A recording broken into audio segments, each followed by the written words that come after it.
tidak mencerminkan bola sepak yang bagus lah. Tak mencerminkan imej yang baik. ต้องยอมรับว่าวันนี้เนี่ยมันเป็นวันที่คือมันเป็นโอกาสเดียวนะที่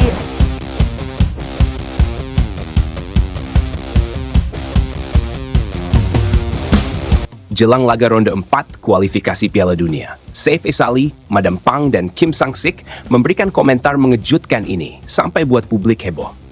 Fans Malaysia ada yang iri sampai bilang begini. Bukan main World Cup pun.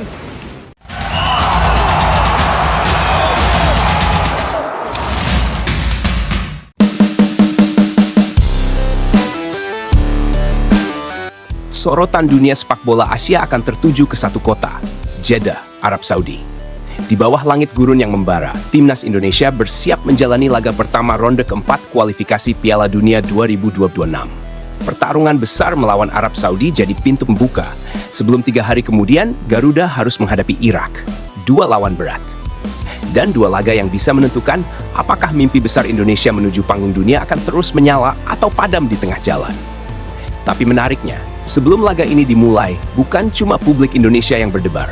Negara-negara tetangga juga ikut ramai bersuara. Mulai dari Malaysia, Thailand, hingga Vietnam. Dan komentar-komentar mereka menimbulkan perbincangan panas di dunia maya. Dari negeri jiran, Safi Sali, legenda sepak bola Malaysia, buka suara. Dalam sebuah wawancara dengan media lokal, Safi dengan nada tenang namun tajam mengatakan, "Saya harus akui, Indonesia sudah membuat kemajuan luar biasa. Dari segi pemain muda, dukungan supporter dan organisasi, mereka pantas sampai ke ronde keempat. Tapi, jalan menuju Piala Dunia belum tentu semudah itu." Safi kemudian menambahkan, "Kalau kita lihat sejarah, Indonesia bahkan belum pernah juara di level ASEAN.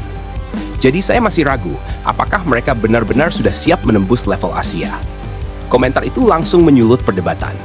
Netizen Indonesia menilai Safi iri, sementara fans Malaysia menganggap dia hanya jujur dalam penilaiannya. Namun di balik semua itu, ada hal menarik. Safi sebenarnya tidak menyerang, tapi menyentil realita. Indonesia memang luar biasa dalam progres, tapi benar, mereka belum pernah jadi juara di AFF. Dan itu jadi pengingat. Perjalanan menuju Piala Dunia bukan sekadar tentang semangat, tapi juga pembuktian total di lapangan. Dari Bangkok, suara yang berbeda datang dari Madam Pang, sosok karismatik dan berpengaruh besar di sepak bola Thailand. Berbeda dari Safi, Madam Pang justru menebar pujian dan dukungan. Dalam pernyataannya kepada media Thairat, ia berkata dengan nada optimistis, "Saya senang melihat bagaimana Indonesia tumbuh begitu cepat.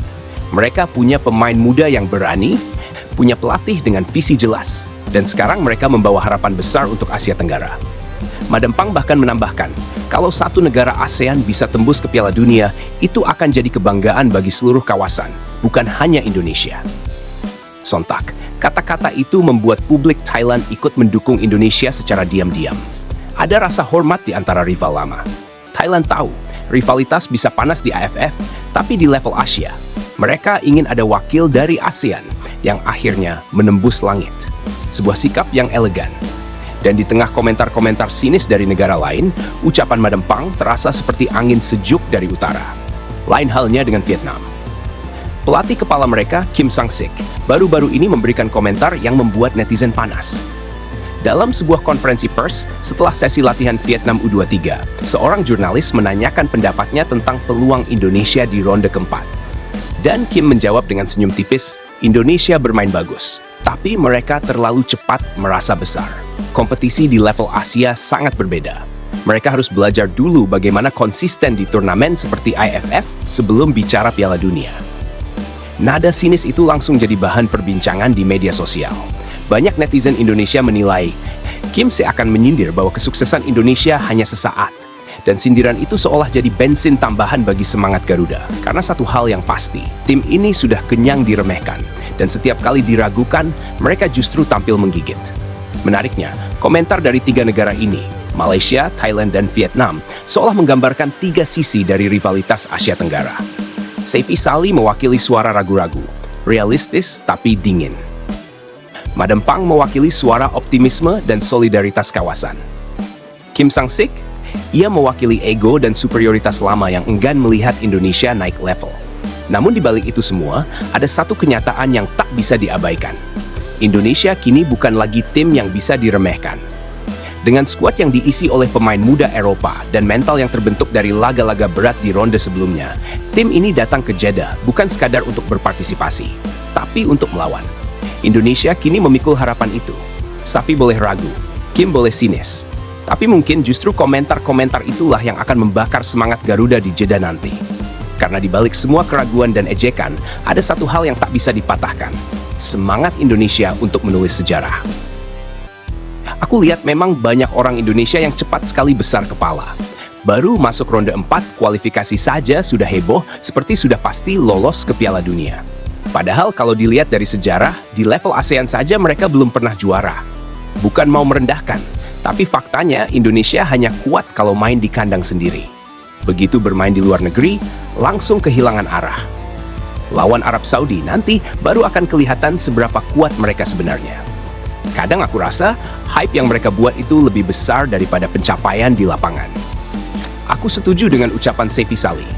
Memang benar, kemajuan Indonesia patut diapresiasi, tapi jangan terlalu cepat merasa hebat. Mereka masih jauh jika dibandingkan dengan tim-tim besar Asia. Baru menang beberapa kali melawan tim-tim Asia Tenggara, sudah bicara tentang Piala Dunia.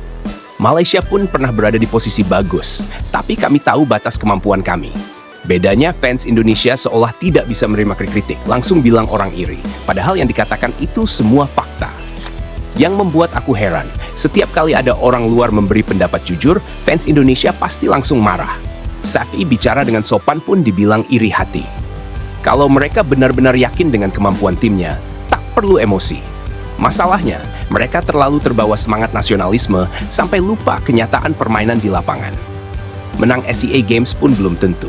Tapi sudah bicara soal Piala Dunia. Itu bukan percaya diri, tapi berkhayal terlalu tinggi. Aku rasa Madam Pang sebenarnya memuji hanya demi menjaga hubungan diplomatis antara Indonesia. Tapi dalam hati, dia pasti tahu kalau Thailand masih yang paling stabil di ASEAN. Indonesia ini baru belajar bagaimana caranya konsisten. Kadang bermain bagus, tapi hanya sebentar. Saat kalah, langsung menyalahkan wasit, cuaca, atau lapangan. Kalau mau lolos ke Piala Dunia, bukan dengan alasan, tapi dengan pembuktian nyata di lapangan. Aku baca komentar Kim Sang-sik, banyak fans Indonesia yang langsung panas. Tapi kalau dipikir logis, dia cuma bilang hal yang benar. Di level AFF saja mereka belum konsisten. Bagaimana bisa bersaing dengan tim-tim Asia Barat yang sudah rutin tampil di ajang besar? Kadang aku lihat mereka menang 1-2 kali, langsung buat dokumenter seolah sudah juara dunia. Tenang dulu, buktikan dulu di lapangan. Baru orang akan menghormati.